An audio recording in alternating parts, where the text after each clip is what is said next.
নমস্কার, আমি অভিজিৎ, সাথে রয়েছি অ্যাভি নিউজে। আজকের বিশেষ একটি তথ্য আপনাদের সম্মুখে আমি তুলে ধরার চেষ্টা করছি।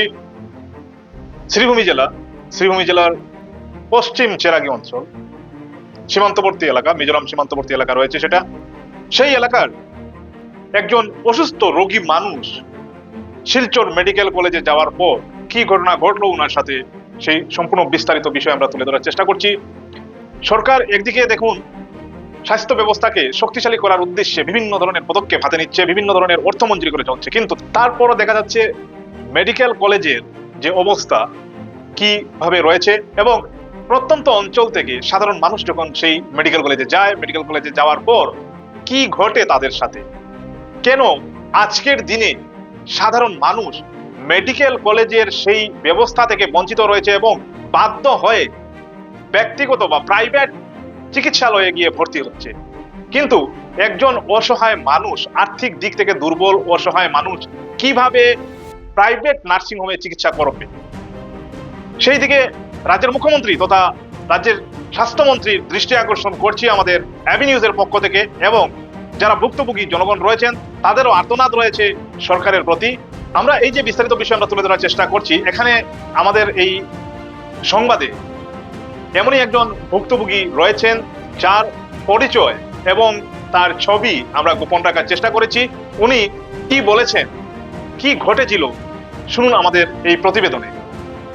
নমস্কার, গতকালকে 28 তারিখ সোমবার আমরা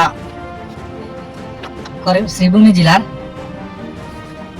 লাস্ট বর্ডার, মিজোরাম বর্ডার চেরাগি পশ্চিম চেরাগি এলাকা থেকে একটি ইমার্জেন্সি পেশেন্ট লইয়া শিলচর মেডিকেল হসপিটালে আওয়ার পরে এখানে আমরা একটা টুকন করিয়া পেশেন্টারে ডাক্তারের কিনারও নেওয়ার লাগিয়া একটা টলি খুঁজাখুঁজি করে পাই না। তো এখানে সিকিউরিটি আসিলা, মেডিকেলের স্টাফ আসলো, আরও তারা জিজ্ঞাসা করি যে একটি টলি লাগে, আমরা ইমার্জেন্সি পেশেন্ট আছে।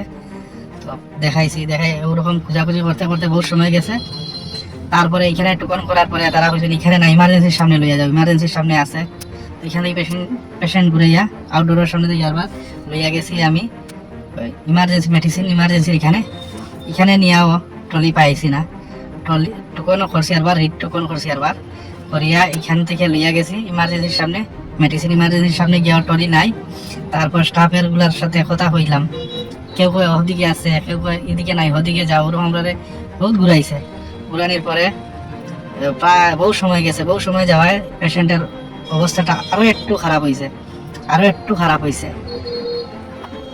হয়েছে একদম। কিভাবে পেশেন্টে কি অবস্থা করে আপনারা ভিডিওর মাধ্যমে দেখাইমু। আর এইরকম আজকের দিনের সরকার যেভাবে পদক্ষেপ নেওয়া, টাকা পয়সা সব মানে দিতে আছে, এত সুযোগ সুবিধা থাকার পরেও আজকের দিনে এত কষ্ট হওয়ার পেশেন্টের মেডিকেল আওয়ার পরে, এর কারণটা তো আমরা বুঝতে পারলাম না। পেশেন্টের এত কষ্ট হওয়ার, যার কারণে আমি মুখ্যমন্ত্রীর দৃষ্টি আকর্ষণ করিয়া এবং আমরা স্বাস্থ্যমন্ত্রী স্যারের দৃষ্টি আকর্ষণ করিয়া এবং প্রধানমন্ত্রীর দৃষ্টি আকর্ষণ করিয়া আজকের দিনে যে সরকার এতগুলা ফেসিলিটি দিতে আছে, তারপরেও যে মিলে না, তারা সরকারে দেন না, আমরা কি করতাম, টলি না এখানে। আমি ভিডিও করছি, দেখাইমু আপনারা, ভিডিও দেখলে আপনারা বুঝতে পারবা। তারপরে এখান থেকে আমরা তৎক্ষণাৎ তার অবস্থা একদম সিরিয়াস হওয়া গিয়া একটা প্রাইভেট নার্সিং হোমে লইয়া যাই। এখানে লইয়া যাওয়ার পরে ডাক্তারে দেখিয়া তার অবস্থা খুব শোচনীয় দেখিয়া তৎক্ষণাৎ আইসিইউতে ভর্তি করা হয়েছে।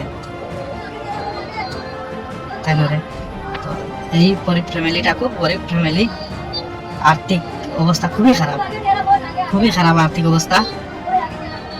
এটার লাগে এই পেশেন্টারের সবাই একটু সাহায্য করবা।